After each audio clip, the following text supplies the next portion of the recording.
Hello and welcome back to my next instalment. I am talking to lots of people at the moment and their passions and their work and what they're doing to help make the world a better place. Today I've got the lovely Zoe Scanlan with me. She's a family homeopath and we're going to have a little chat about what that means in today's world, what that means for parents and their children, and what that might mean in terms of the pharmaceutical industry and our health and well-being. So Zoe, welcome. So lovely to see you. Yeah. Oh, lovely to be here. Nice to see you as well. It's been a long time. I know it has. I know it has. Thanks so much for joining me today. I know you've got so much insight and pearls of wisdom to share with everyone. So I'm really delighted you could carve out some time to be with me today. Thank you. Oh, not at all. Not at all. Oh, Yeah, so happy. I'd love to dive straight in. I've got so many questions, but maybe just for everyone at home that might not have met you before or heard about your work, do you want to just give us all a bit of an insight into how you got going with all of this and your journey to becoming a family homeopath living in lovely India? I know. Yeah. How did that happen? Yeah. Well, I mean, do you know what? This year it's been 10 years since I graduated from my homeopathy training, which for me is a real landmark. It's really exciting. I always thought when I graduated, I think I must have read something somewhere that said, "You're not going to be a good homeopath until you've been practicing for 10 years." And I feel, and my little one is 10 years old this year, and I literally graduated about 2 days after he was born. So I feel, so this year is a really special year for me. And we came out to India a year ago, but before then, we've been working in Brighton. That's how I know you and all our lovely community there. So yeah, I mean, it all started really when I had my first child, who's 14 now. And I've got it in the story in the front of my book, which is Natural Homeopathy and Natural Remedies for Children. And that was actually my dissertation or it sort of started off in some form as my dissertation for my homeopathy qualification. And then, so going back 4 years from that, my son was 10 weeks old, and you know, we had a relatively natural birth. Well, it was a completely natural birth, actually. That was the first homeopathic remedy that I bought, was my little homeopathy kit for birthing. I'm just thinking of, just let me get my kit. Oh, do you know what? It's not here. I've moved it. Oh, here it is. Oh. I always recommend to my pregnant ladies to get that kit. I've still got the one Yeah. I had when I had my son 14 years ago as well. I know, it's absolutely wonderful. I mean, this is not it, but it looks like this basically, but it's yellow and it's got all the homeopathy remedies in that you'd need for a natural labour. And they were that was the first homeopathy that I bought. I remember going into Neal's Yard in Brighton and saying to one of the, I think it was a homeopath in there actually, saying, "Oh, I want to have a natural birth. What can I buy?" And I think I came out with the kit and some rescue remedy. And I remember writing out a little page saying, "If in labour this happens, give me this remedy," you know, to my partner who was going to be in charge of it. And that was sort of the beginning for me. And when my son was born, he developed at 10 weeks old a patch of impetigo on his leg. And I was completely like, oh my God, you know, it started as a little blister, which we were totally perplexed about. Like, how does a 10-year-old baby get a blister on his leg? And it popped, and then the impetigo began. And if you've seen impetigo before, you'll know how horrible it looks. And it just seems completely misplaced on this beautiful, pure baby skin. And it just got bigger and bigger and bigger as the days went by, to the point where it was about the size of a 10p piece. And I think it must have been a Sunday, because we ended up in hospital seeing a doctor there who prescribed antibiotics. And I was just completely like, oh my God, you know, he's like 10 weeks old, like surely not antibiotics. He said, oh no, you know, that's really the only course of action. So I had my kit, and on the back of my kit was a telephone number for Helios Homeopathy. And I remember thinking to myself, God, you know, perhaps I'll just give myself, because I was already into natural remedies and things like that. I'd never liked going to the doctor, even as sort of a young adult, and I think even child, actually. I remember hitting the nurse giving my sister a vaccination, actually, which was quite funny. I didn't like it and didn't like that environment at all. But yeah, and so I thought, well, I'll just give myself one natural sort of option, because also I felt like caught in between, am I being an irresponsible parent by not giving the antibiotics? You know, I felt really caught between my instinct and not wanting to and feeling a bit irresponsible. So anyway, I thought I'd just give myself one chance, phoned Helios, and they've got a wonderful helpline for anybody that doesn't know. You can phone up and sort of talk about your symptoms, and they'll send you a remedy, which they did. They sent me a wonderful remedy called Ant Crud, CRUD 30C. And they're not really, I don't think they're allowed to give you direction, but I think I had it in my mind somehow or another to give it about 3 times a day. So the remedy arrived. Their service is really, really fast. If you order, I think before like 2 or something, it'll arrive the next morning, which it did. And by the end of that first day of giving sort of 3 doses, I looked at this impetigo patch and I thought, I'm sure it looks better. But I thought, oh, perhaps that's just like wishful thinking, you know, how can it be? These little pills, what, you know, it just sort of seemed quite unlikely. And do you know what? The next morning, it was just so clear that the impetigo had completely turned a massive corner. It was a healthy scab over it. And if you've seen impetigo, it's weepy, it's open, it's a really horrible looking wound. And it just looked better. It was like a healthy looking scab. All the redness had gone, all the weepiness had gone.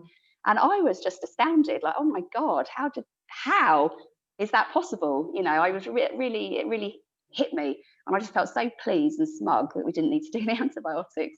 So that was really like the beginning for me. And then probably, I don't know, maybe a few months, I don't know, maybe weeks later, no, probably a few months later, because he was 10 weeks old then, I think I was at quite a low ebb, like after having him. And at the time, I didn't realize it, but now looking back, I think I probably had a touch of postnatal depression. I didn't realize or think about it at the time. So I just thought, well, I'm knackered, you know, like loads in my life has changed. I've suddenly got a baby and moved down to Brighton and everything, you know, my life had really changed very, very fast in a short space of time. So, I mean, and probably that's possibly what it was. But anyway, I was very, very low and I was very anxious as well. And I felt like my mood was just very flat and I just felt stressed a lot of the time. And I think it was my sister that said, well, why don't you go and see a homeopath?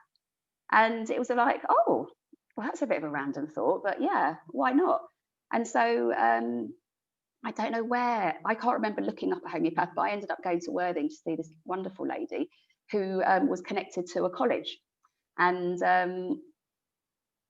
yeah, and I just had a phone call with her. I went to see her, and that consultation was the most wonderful consultation. I felt so, it was so lovely at that point in life where you're just so busy taking care of another little being, to actually have a full hour to talk all about yourself and to go back through your life and your life history and all the significant events. It felt so sort of cleansing and so nourishing in a way to have that sort of depth of consultation which homeopathy offers.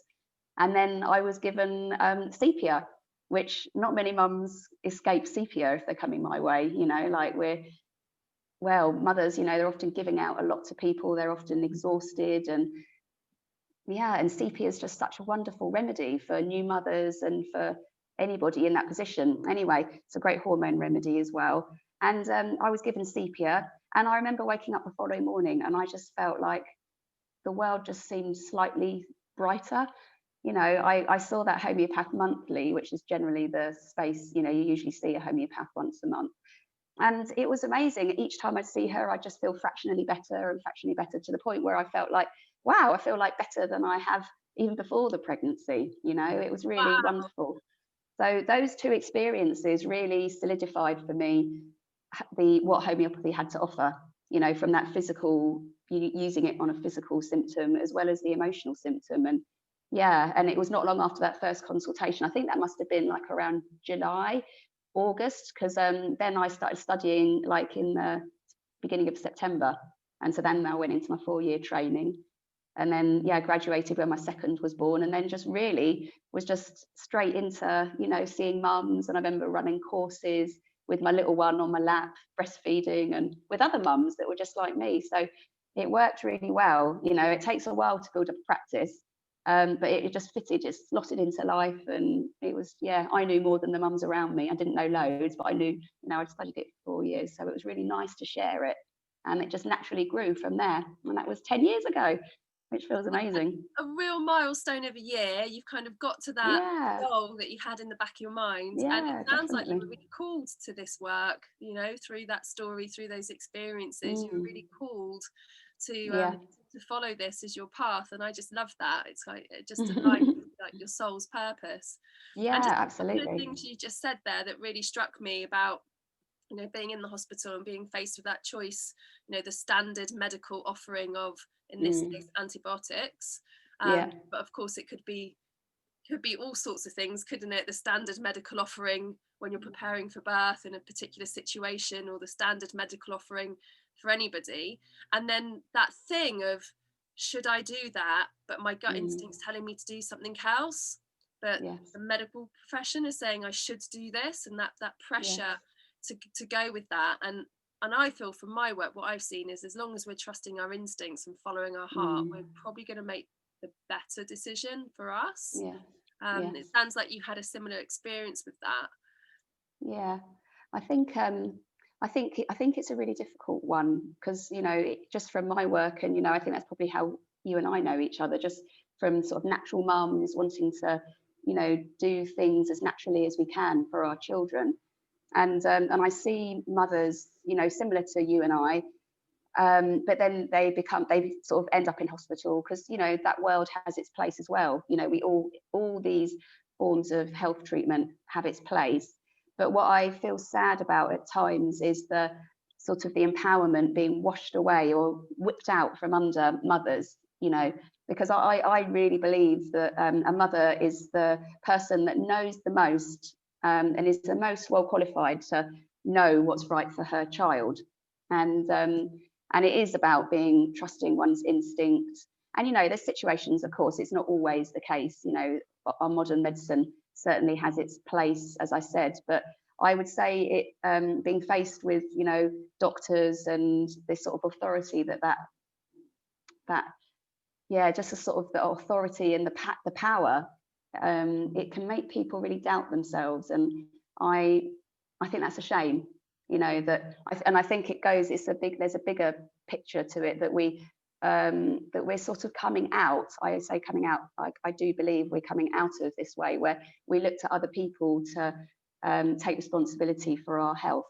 Whereas I think the work I do, and my really strong belief, is that actually we must take more responsibility for ourselves and our families, and trust that that will lead us to a good place. Because I don't follow the germ theory in the way that it's presented by modern medicine. I don't believe that if you're sitting next to a granny who's got flu, the germ will jump onto you and you'll get ill. I really believe it's all about the terrain. It's all about us, how we take care of ourselves. Are we really stressed? Have we just had a bereavement?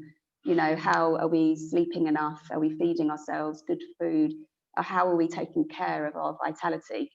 And I think that has more to do with whether we're ill than if we're sitting in the same room as somebody who's got something wrong with them. I don't buy that. Some people may get it, but I think it's more about us and what's going on for us than actually the germ jumping on and that's it, job done. Yeah, Does that make sense? you've explained that really, really well. And I think, even more important these days when we're thinking about viruses and diseases, Yes, true, and the whole true. paradigm of, what is it that causes it. And I've been coming Yeah. across some ideas about germ theory versus terrain theory, so it's Mm. nice to hear a little bit more about that. Have you got anything to add to that, that maybe if people are interested in exploring this idea about terrain Mm. theory, any kind of ports of call that they could start looking into that, and in turn taking that responsibility for their own health and well-being as a bigger picture? Yeah. Well, I think it's something that I think we all experience on a daily basis. If the germ theory was 100% accurate, and I'm not saying there's not some truth to it, because, there is some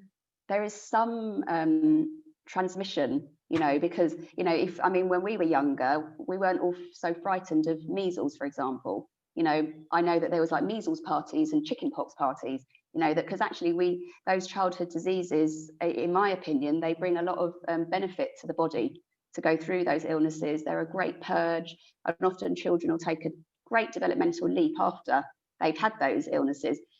So Really if you went, interesting. Yeah, and it's true, I see it. And parents that have been through it that I work with, they see it and they expect it as well. It can be like a physical, developmental, or emotional. The child just becomes a little bit more emotionally mature.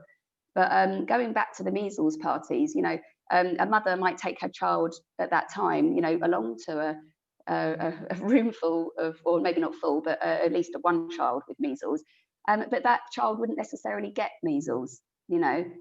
Um, yeah, but I don't know. I mean, I'm thinking about Dr. Jayne Donegan. She's a really wonderful person. If no one's heard of her, she's really worth looking up. She does lots of talks locally, and she talks about that as well. She does talks in London. I mean, probably not at the moment. Everything's online, but she's wonderful to listen to. Because she's a qualified GP, and she's so intelligent and so clued up, and she's so savvy.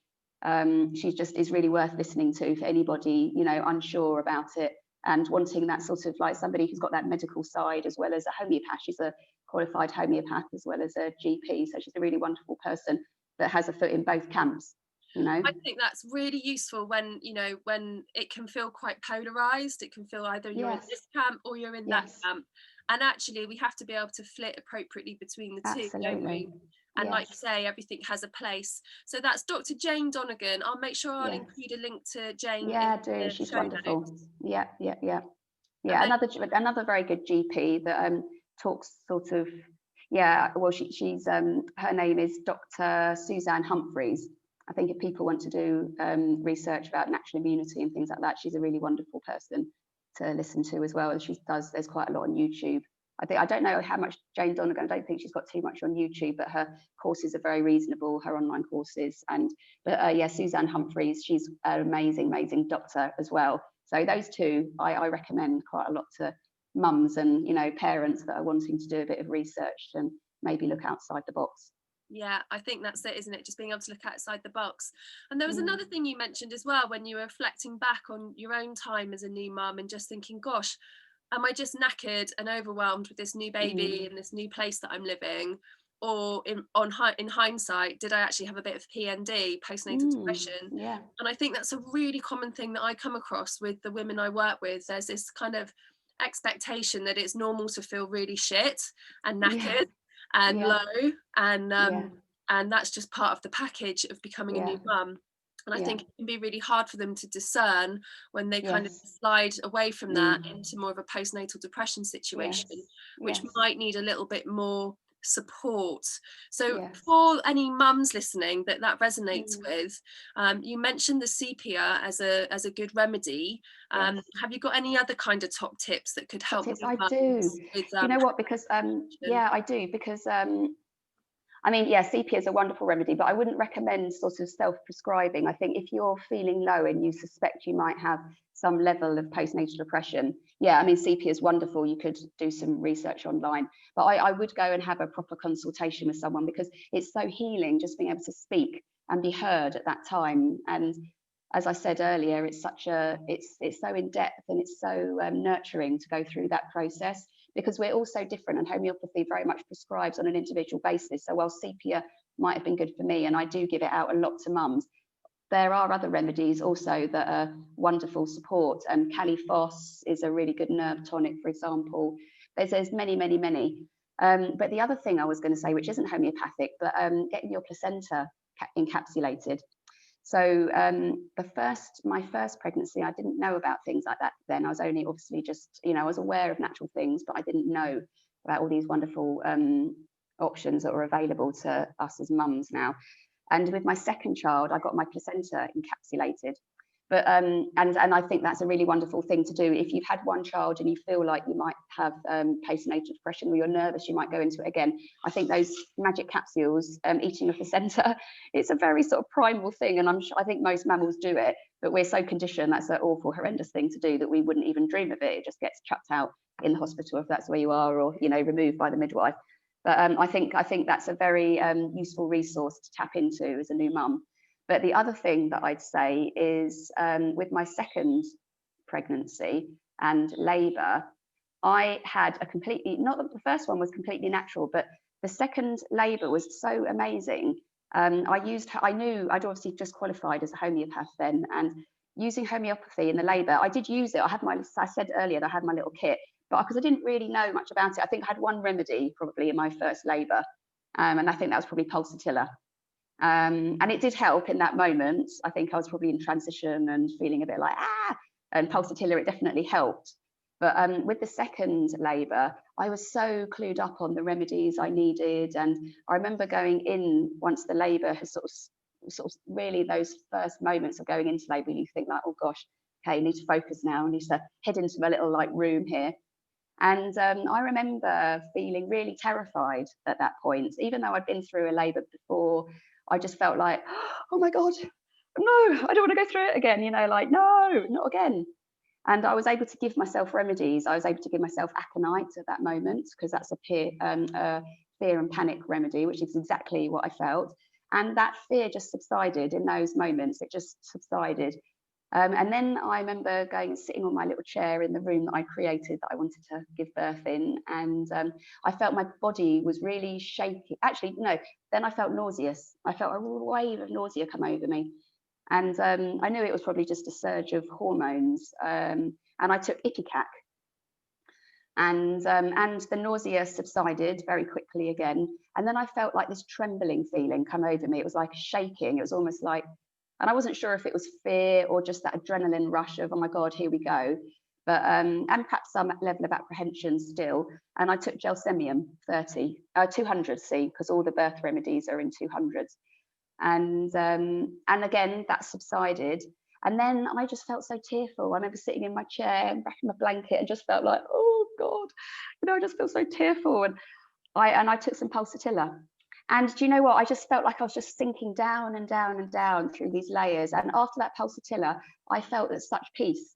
And the birth process was such a beautiful process. I don't think I took any other remedies until the very end when baby came out. And I remember I was on like all fours, like looking through my legs, and I saw the baby come out, and then I saw this gush of like, what I realized now was amniotic fluid, but it looked like blood. And I remember thinking, oh my God, I'm hemorrhaging. Quick, get me hemorrhaging remedies, which I was going to take, which would have been phosphorus. And then I realized, oh no, I'm not hemorrhaging, everything's fine. That was just a little last minute, liquid show. And and I just saw what a beautiful way homeopathy supported me through those processes, through those layers and the processes. And when you said, that parents think it's a good idea, that it's just sort of normal that you have to feel really bad and, you're tired and it's a bad experience, having an early, a young baby. I felt from that moment, having that birthing experience, I felt as high as a kite for months afterwards. I felt so empowered and so it was a magical experience for me. It really was. And I thought, wow, this is what birthing and that transition into motherhood should be like. And it was a real it was amazing. I just thought, God, and I felt so sad. And for the parents that don't get that, for the mothers that don't have that, they may go into hospital and then, one sort of intervention leads to another, and then they don't really get what they wanted on their birth plan. And they miss out on that elevation of just, energy. And yeah, I just felt high almost. I felt so good.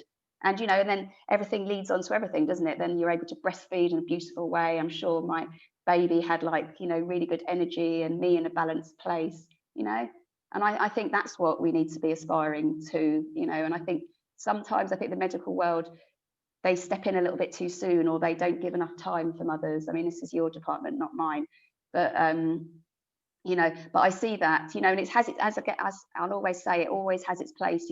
So many more mothers don't die in birthing, because of modern medicine. But I also see that maybe many mothers are deprived of that experience, and then maybe intravenous antibiotics because there's maybe meconium in the waters, or and then that affects like breastfeeding, the tummy of the baby, and then it goes on. They may have tummy issues, colic, and it goes on and on and on. It has a big effect. So yeah, I'm really driven to support women to be as natural as possible. And I don't think homeopathy is the only thing, but it's a wonderful tool to have, Oh, it sounds so wonderful because, yeah, like you, I'm so passionate about empowering women to make informed choices around pregnancy, birth, and life as a new mother. And like you, I see that in utero and birth and early months up until probably the child's 2 or 3 is really formative, not only for the mother but also for the child and all the stuff that they're going to carry through life. Not to add another angle of guilt onto mothers' already existing guilt-ridden shoulders, but it is No, a big deal. it It is is a a big big deal, deal. and I see that years later kind of play out with people's stories and dynamics, and like you say, food problems, tummy problems, intolerances and things like that. You can start to see little patterns when you work with thousands Definitely, and there's always a thousands of women. reason.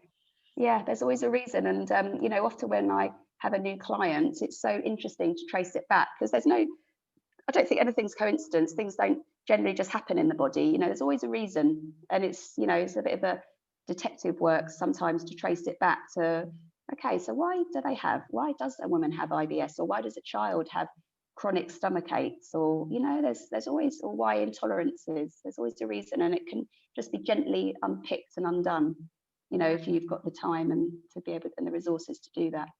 Yeah, it sounds wonderful. So I see that kind of approach with my sister's work. She does a lot of kind of integration therapy, and it's a bit like psychotherapy, it's a bit like NLP, it's a bit like soul retrieval from a shamanic perspective. So Yeah. whatever someone's presenting with in the now, there's always like a thread to follow back to Yeah. some moment, some crux of a moment that kind of created this then outcome, either mentally, physically or emotionally. And that's why I love it, because with the yoga, obviously everything's to do with the mind, the body and the soul, and an imbalance in one invariably affects all the rest. So I think homeopathy needs to be something I'm going to explore a lot more, because it sounds like it covers the mental, the It physical does. and It the does. emotional.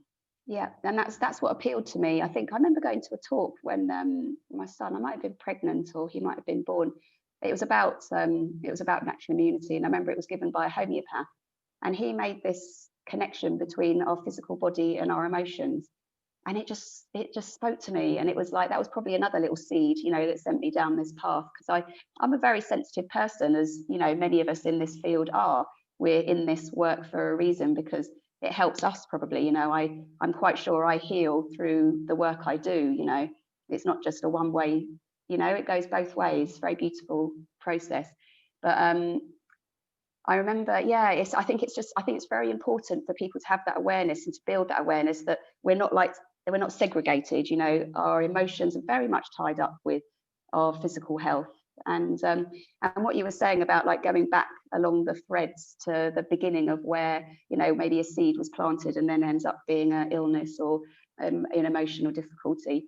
I have a form that I use for new clients, and it's quite an in-depth form.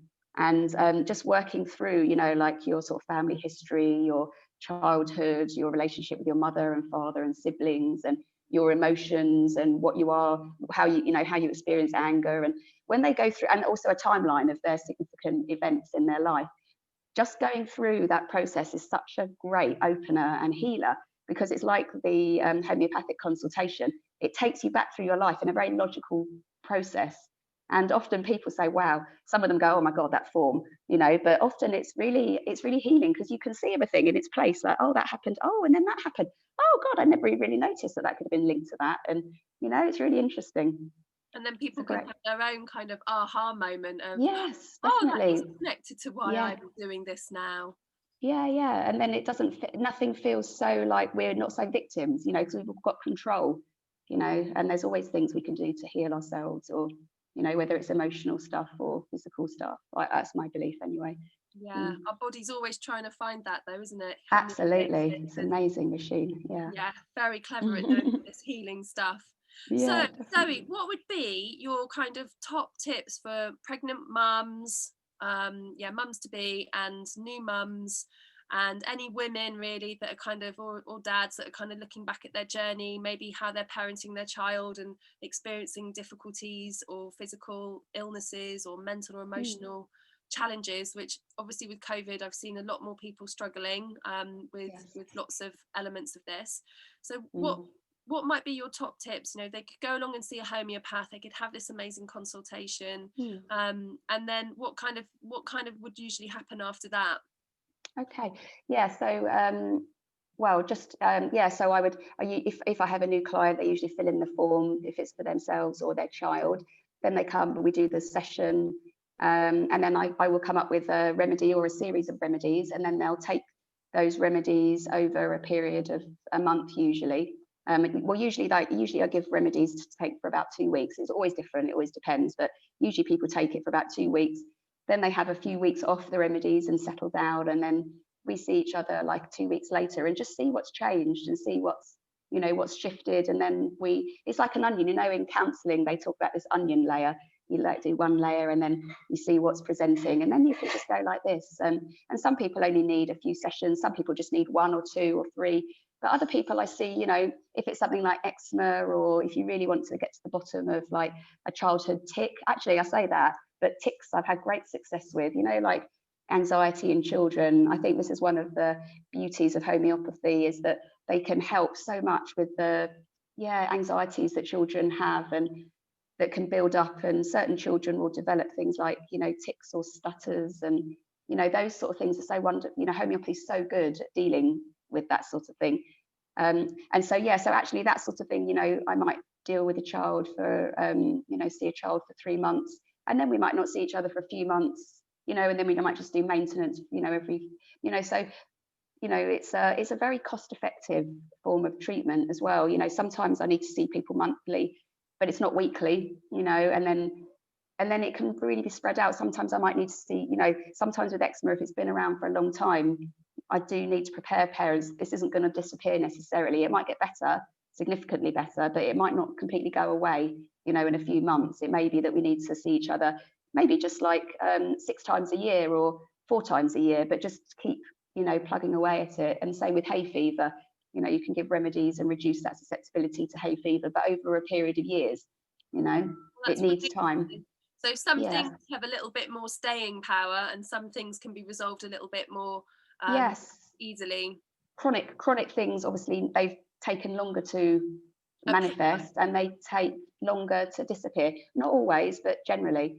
But I think in this sort of current climate with so much anxiety, I mean, I think there's 2 things, if we're talking about the COVID and what parents can do for themselves now and for their family. I think probably anxiety has to be up there. I've seen so much anxiety in people, and in India at the moment, the government are actually giving out a homeopathic remedy called Arsenicum album, and they're actually delivering it to people's doors, which I just think is off scale amazing. And so people are given guidance of how to take it, and it's a very good remedy for reducing anxiety. There's lots of homeopaths and people that would say, oh my god, that's crazy, because not one remedy is going to fit all, which is true. But arsenicum is a very, very good anxiety reliever. And particularly anxiety about health. So it's absolutely it's just such a great remedy for this time. But on a sort of more physiological level, I think things like elderberry are great. It's a great antiviral. There's elderberries. I think they're coming out in November. So, you can go out and pick some elderberries, make some elderberry syrup with your children, or you can buy it in a tincture form and take it. And then you could use echinacea. You'd have to speak to a herbalist about dosage and things like that. I'm not a herbalist, I'm a homeopath. But, things like that are really wonderful. Vitamin C, zinc, just to boost immune system in a really natural way. Prevention's always better than cure. And if you can keep people calm, that keeps their vitality higher. It doesn't wear away, doesn't erode their vitality and leave them more susceptible, like we were talking about earlier, to getting things. I think, the fear that's going around has as much to do with people's, dis-ease as the virus.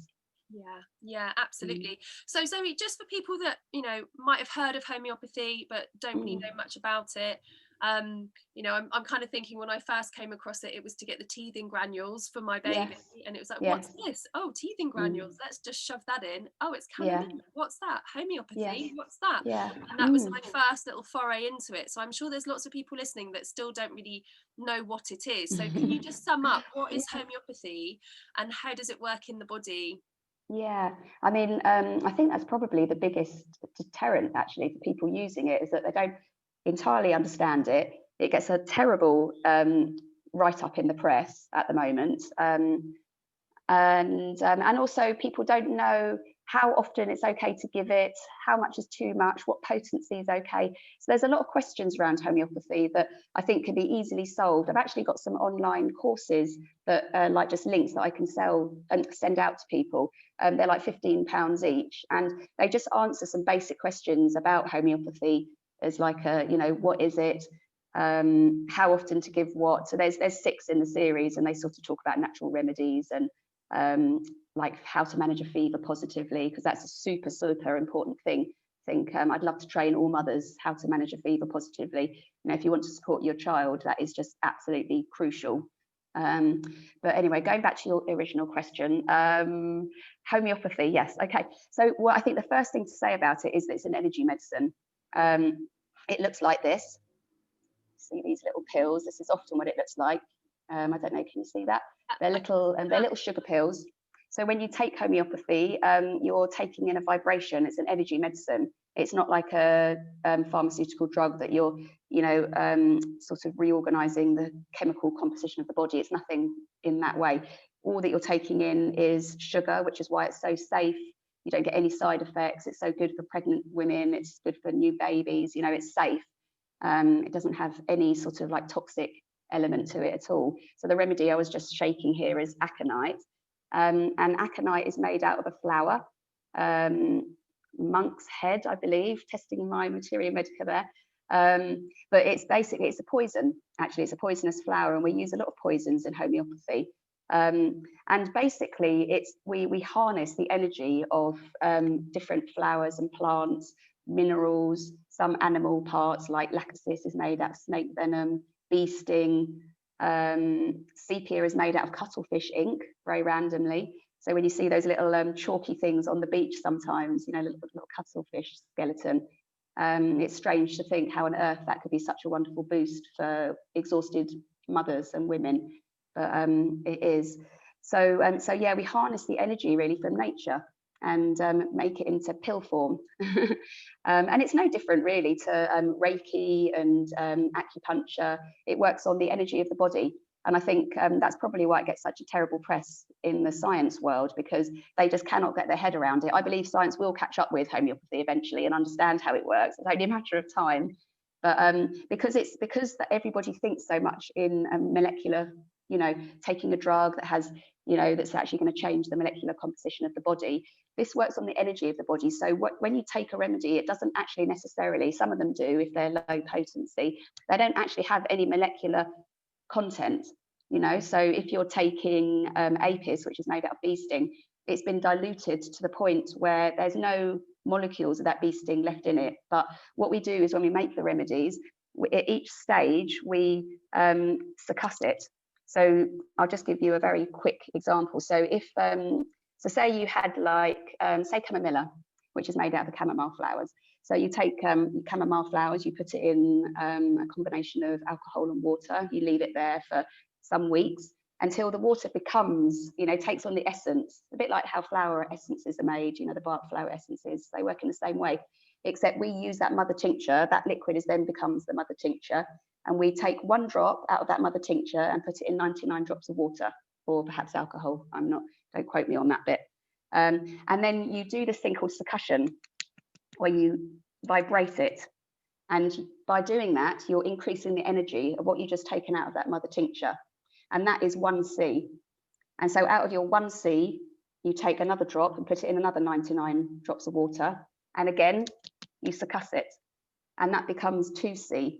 And you go up and up to, you know, 6C we use regularly in England, 30C in all the kits, 200 is in all the birthing kits, 1M, which is 1000. And you do this process that many times. So you're diluting it each time, but you're succussing it and making that vibration stronger and stronger and stronger. So the lower potencies work more on the physical body. And then as you go up, the vibration becomes more subtle in a way, or stronger. And then you can work more on the mental, emotional realms. You can go back, treat things that have happened in the past. It's very beautiful, very subtle. And it's a very deep, you know, you can take it just on a physical level, but it treats people's spirits as well. You know, it treats every layer of our existence. It's really amazing form of treatment. I love that. I've gone all goosebumpy hearing you explain it like that, because I've Yeah. definitely never really taken that full breadth of the understanding, but that's just so like yoga. It's like the physical body, the Yeah, subtle bodies that go out layer yeah, by layer, yes, the yes, yes. understanding that everything is energy, and Mm, that, you know, our illusion is that we're all separate, and, you know, mm, with this little body, and if this happens you just put that in and it's going to fix it, and it's not mm. like that. It's this No, we're energy more complex flow. than that. Yeah, it's Yeah, fascinating. Wow, yeah, that's really cool. So when yeah. you kind of compare what you're doing with this, you know, holistic approach to health, really, Mm, and wellness, taking on people's experiences, their life events, their mm, beliefs, their mental wellness, their mm, emotional wellness, and then we're like getting really more granular then when we come into like the physical, you know, that's almost the most dense, I guess, part of mm, this mm. Yes. spectrum. And then we kind of look at what's happening in sort of, you know, regular medicine, you know, the Mm, pharmaceutical industry and mm. things. So that must just feel really weird when you're kind of looking at the whole, and then it's like, oh, just have a pill for that. That must seem Yeah. quite base to you on one level. Yeah, well, I just think that because we are energetic beings, whether or not, you know, and I think people don't have to understand homeopathy. They don't have to know that they're taking, you know, an energy. And sometimes that puts people off. So I just think, oh, that's a bit weird. No, that's a bit airy fairy. I'm not doing that. Homeopathy works on animals. There's vets and farmers that use only homeopathy. So it's far more than just the placebo, although if it has a placebo effect, all the better, you know. But I would say that I believe that our ill health starts on in our energetic field. You know, I remember going when I was younger to these like mind, body, spirit festivals, or like, you know, these places in London. There's all these sort of like witchy type people, which I absolutely love. And there might be a lady there that can see your aura, you know, or there's that photography, the Carolian, I think it's called, something like that, photography. And you can see like energy blocks. And, you know, I believe that that's what acupuncture works on. It's like keeping all the energy moving. And homeopathy is just like that. You know, if you, it, an a block might start and then it translates into stress, which translates into, you know, maybe it ends up being something in the body. So often when people take a remedy, they get a feeling of like, I just feel better in myself, you know, and maybe the physical illness is still there. But once you've got somebody feeling good inside in their sort of like almost like deepest core, then that's only going to ripple out. You know, you're onto a winner, you know, if someone is feeling good in that way. And I think I remember someone coming on a course of mine actually and saying, you know, sitting there in the doctor's surgery saying, oh, well, I've got this, or I don't know, I can't remember what it was exactly, but maybe it's something that maybe the drug had made go away. So maybe like steroids or something which can make the eczema go away. Once you stop it, I recognize quite often that it, you know, just pops back up again. But I remember her saying to me, you know, but I just felt so bad I just felt so unwell in myself, in my mind. And, you know, but on the outside, everything seemed fine. So there was no problem, you know, but we all know how we feel inside is so fundamental, you know.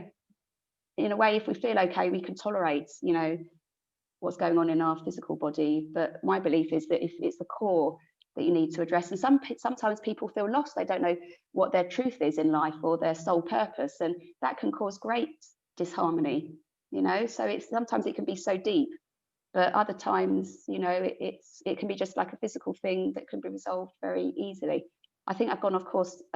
Claire, I can't remember what your question was. Oh, it's just wonderful to hear it all. I'm absolutely loving it. I heard once actually, and it really it stayed with me forever. And it was to do with all sorts of manner of disease. And the statement was, if you can heal something on the energetic level, you've resolved it on all levels. And Yes, that no, stayed with that's me true. forever. Mm, yeah. Oh, so good, Zoe. So, how can people reach out to you if they want to get in touch and have a chat with Mm, you, have a consultation? yes. I'll put some links to the online courses in the show notes. But Mm. yeah, how can people contact you? Oh, What's well, your email? probably, yeah, WhatsApp's probably best, or my email, which is zoe@familyhomeopath.co.uk. You can also look at my website, which is the same, family-homeopath.co.uk. Yeah, that's probably the best way. Just send me an email or WhatsApp me. Yeah, and we take it from there. I'm quite active on Facebook and Instagram, so you can also join that. I just post a lot of information about different remedies or successes that I've had, or I don't know, just information generally about homeopathy. And yeah, so that's a good way to sort of keep learning, because I think it's a lot about educating. It's a bit like a faith homeopathy, you know, you can be a bit like iffy at the beginning, or I'm not sure if this is going to work, but it's, you know, it's a path you have to travel yourself, and we all have to do that, you know, to develop a faith in it, because I know 100% it works. But if you've never used it and you think, oh, it's energy, how's that work? There's no reason why you would trust it. So everybody's got to, you know, people would come on my courses when I was in Brighton, and they'd say, I really want to use homeopathy and understand it, but I just need to be filled in, you know, I want to know, I want to trust it, but, you know, and it's just a process, you know, and everybody has a moment of like, wow, you know, when they suddenly get it and they're like, God, that's amazing, you know, but like my impetigo, I had it very early on, but sometimes it takes time to have that. And then once you've had that, you're like home free, you'll, you know, just learn, you just take time to learn the remedies. And that's what one of the other courses on, it's going through, like, you know, one of these and going through each remedy, what it's for. I've got 2 of those, because there's a kit that is like what they call the basic kit, and one of them's just 18 and the other is 36. And so we go through the first course with just the 18, and then we go through the other course of the other 18 remedies. So that's really useful if you're sort of interested and want to know more what is the potential of it. So you could do that course, have your kit, and then as and when things pop up, you can just have a little look, and you would know how much to give yourself, and you can almost just kind of do it yourself a little bit. Yeah, that's it. And also I've got a lovely book. I mean, there's loads of lovely books, but parents really, you know, it's a sort of book that's dog-ended, you know, dogged in someone's bag. It's just I just publish it myself. I am trying to get it online at the moment, but I haven't got quite the technical ability at the moment, but that is going to happen soon. But yeah, it's just, they sell it through Helios, so you can buy it through the website, and it's just literally sort of, it's not just homeopathy, it's natural remedies, herbs, food, you know, for fevers, colds, constipation, you know, all sorts of things that parents could just use as like a little guide, and that is really helpful. Brilliant. Yeah, that's a great way to start. As well. I think I've got one of your very first versions of that. Oh, really? Yeah. A little A5 booklet. It is, that's it. Yeah, it's brilliant. It is Yeah. completely folded down, and it's got yeah. marks on where it's just in the kitchen drawer and used all the time. Oh, that's lovely. That's amazing, Zoe. Oh, thank you so much for your time. That's been really interesting and really wonderful. And it's great to hear you're working in India, and, you know, I guess you're taking these consultations online at the moment as well. Yes, exactly. Yeah, it's amazing. That's the wonder of technology, that I can be here and treat anybody anywhere. It's wonderful. I'm very blessed.